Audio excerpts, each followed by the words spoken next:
নমস্কার, জয় তারা জয়গাম। আমি মায়ের সেবাদাসী আপনাদের বলছি। তো আমার একটা কথা অনেকদিন ধরে আমি ভাবি বলবো আপনাদের, বলতে পেরে উঠিনি। দেখুন, আমরা মায়ের সেবা করি। আমার মতন অনেকেই আছে যে মায়ের সেবা করেন।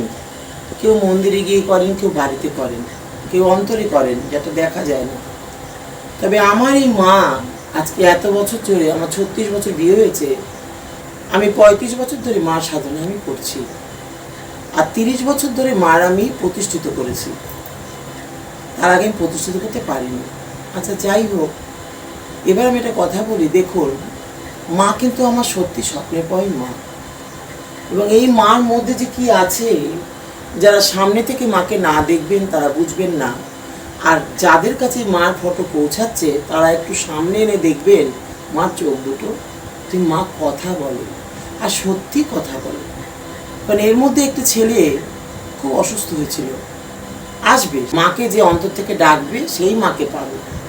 তবে কেউ কেউ মায়ের ভক্ত, যেমন ধরুন বামদেব, রামকৃষ্ণ, রামপ্রসাদ, এনাদের নিয়ে নানান রকম কথা বলে, আমি শুনি।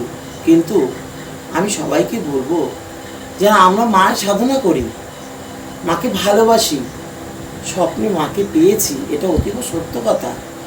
মা ডাকে সাড়া দেন, প্রচুর ভক্ত মায়ের আসে, তাদের কার্যসাধ্য হয় বলেই তারা আসে এবং মাকে ভালোবাসে। তাই বলে আমি কখনো নিজেকে সারদামণি ভাবতে পারবো না, আমি কখনো নিজেকে বামদেব ভাবতে পারবো না, রামকৃষ্ণ ভাবতে পারবো না, রামপ্রসাদ ভাবতে পারবো না, কারণ তারা অনেক উঁচু দরে, অনেক। তবে হ্যাঁ, আমার মাকে যারা ভালোবাসেন, যারা আমার মন্দিরে আসে, তাদের আমি একটা কথাই বলি, আমাকে কখনো নমস্কার করবেন না। নমস্কার যদি করতে হয় আমার মাকে করুন, কেন আমি ওনার দাসী। আমি কে নমস্কার নেওয়া? আমি ওনার দাসী, ওনার চরণ ধরে আমি পড়ে আছি। আমার নমস্কার নেওয়ার কোনো ক্ষমতা নেই। ওনার আশীর্বাদে আপনারা ভালো হবেন।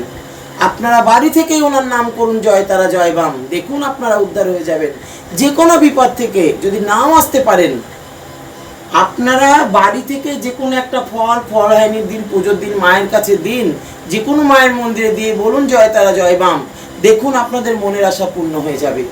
আমি বলছি, আমার এখানেই যে আসতে হবে এমন কোনো কথা নেই। আর একটা কথা, আমাদের মনুষ্য জীবন, আমরা সংসার করে মাকে ডাকি, মাকে পেয়েছি, মার পূজা অর্চা করি, তাই বলে এ নয় যে আমি বামদেব হয়ে গেছি।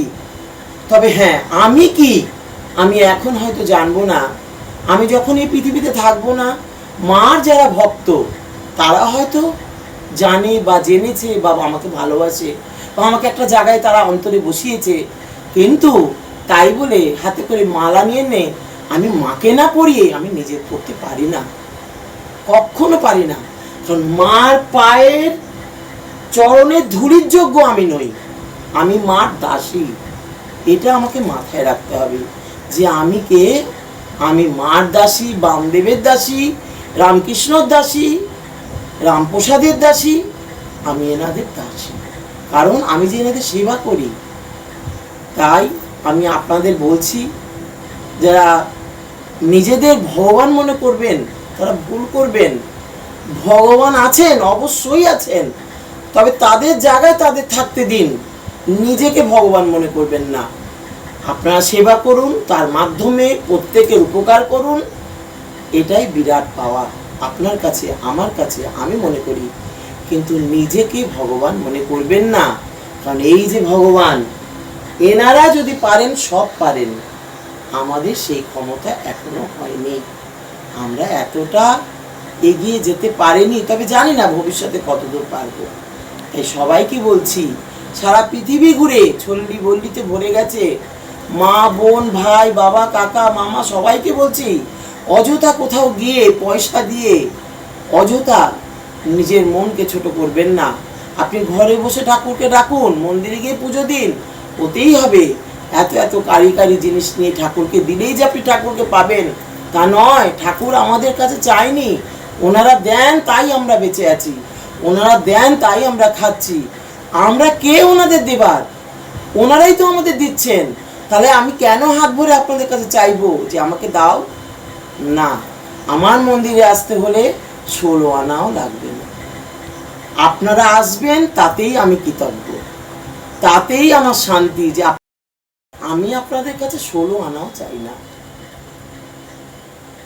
আজকে আমি কথাগুলো আপনাদের বললাম অনেক কারণবশত, তো তার জন্য আমি যদি কোনো ভুল ত্রুটি বলে থাকি আমাকে ক্ষমা করবেন।